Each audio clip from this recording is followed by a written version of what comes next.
ಹೇಮಾವತಿ ತೀರದ ಗಾಂಧಿ ಸ್ವಾತಂತ್ರ್ಯ ಹೋರಾಟಗಾರರಾದ ಡಾಕ್ಟರ್ ಗೊರೂರು ರಾಮಸ್ವಾಮಿ ಅಯ್ಯಂಗಾರ್ ಅವರ 120ನೇ ಜಯಂತ್ಯೋತ್ಸವ ಕಾರ್ಯಕ್ರಮವನ್ನು ಜುಲೈ 7ರಂದು ಗೊರೂರಿನಲ್ಲಿ ಹಮ್ಮಿಕೊಳ್ಳಲಾಗಿದೆ ಎಂದು ಅರ್ಕಲ್ಗೂಡು ಘಟಕದ ಚುಟುಕು ಸಾಹಿತ್ಯ ಪರಿಷತ್ ಅಧ್ಯಕ್ಷ ಸುಂದರೇಶ್ ಉಡುವರೆ ಅವರು ತಿಳಿಸಿದರು. ಈ ಸಂಬಂಧ ಮಾತನಾಡಿದ ಅವರು, ಚುಟುಕು ಸಾಹಿತ್ಯ ಪರಿಷತ್, ಕರ್ನಾಟಕ ಗಾಂಧಿ ಸ್ಮಾರಕ ನಿಧಿ, ಎನ್ಎಸ್ಎಸ್ ಹಾಗೂ ಯುವಜನ ಸೇವಾ ಮತ್ತು ಕ್ರೀಡಾ ಇಲಾಖೆ ಸಹಯೋಗದಲ್ಲಿ ರಾಮಸ್ವಾಮಿ ಅಯ್ಯಂಗಾರ್ ಅವರ ಮನೆ ಮುಂಭಾಗದಲ್ಲಿ ಬೆಳಗ್ಗೆ 9ಕ್ಕೆ ಕಾರ್ಯಕ್ರಮ ಹಮ್ಮಿಕೊಳ್ಳಲಾಗಿದ್ದು, ವಿವಿಧ ಕಲಾ ತಂಡಗಳಿಂದ ರಾಮಸ್ವಾಮಿ ಅಯ್ಯಂಗಾರ್ ಅವರ ಭಾವಚಿತ್ರದ ಮೆರವಣಿಗೆ ಕಾರ್ಯಕ್ರಮವನ್ನು ಹಾಸನ ಜಿಲ್ಲಾ ಸಂಸದರಾದ ಶ್ರೇಯಸ್ ಎಂ ಪಟೇಲ್ ರವರು ಉದ್ಘಾಟಿಸುವರು.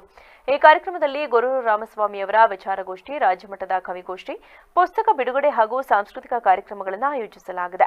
ರಾಮಸ್ವಾಮಿ ಅಯ್ಯಂಗಾರ್ ಅವರ ಅಭಿಮಾನಿಗಳು, ಸಾಹಿತ್ಯ ಆಸಕ್ತರು, ಕನ್ನಡ ಅಭಿಮಾನಿಗಳು ಹೆಚ್ಚಿನ ಸಂಖ್ಯೆಯಲ್ಲಿ ಭಾಗವಹಿಸಿ ಈ ಕಾರ್ಯಕ್ರಮವನ್ನು ಯಶಸ್ವಿಗೊಳಿಸಿಕೊಡಬೇಕೆಂದು ಮನವಿ ಮಾಡಿದರು.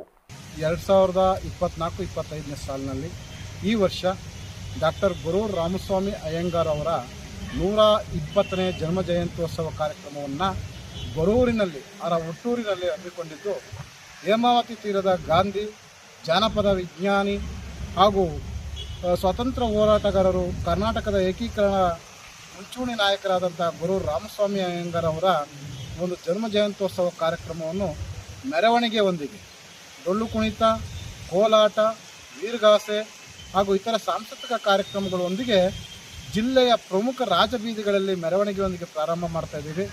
ಈ ಕಾರ್ಯಕ್ರಮದಲ್ಲಿ ಉದ್ಘಾಟಕರಾಗಿ ನಮ್ಮ ಗಾಂಧಿ ಭವನ ಕರ್ನಾಟಕ ಸರ್ಕಾರದ ನಾಡೋಜ ಸಿ ಕೃಷ್ಣನ್ ಅವರು ಉದ್ಘಾಟಿಸಲಿದ್ದಾರೆ. ಹಾಗೆ ಈ ಕಾರ್ಯಕ್ರಮದ ಪುಸ್ತಕ ಬಿಡುಗಡೆಯನ್ನು ನಮ್ಮ ಹೆಸರಾಂತ ಸೀನಿಯರ್ ವಿಜ್ಞಾನಿಗಳಾದಂಥ ಸ್ವಾಮಿನಾಯಕ್ ಸರ್ ಅವರು.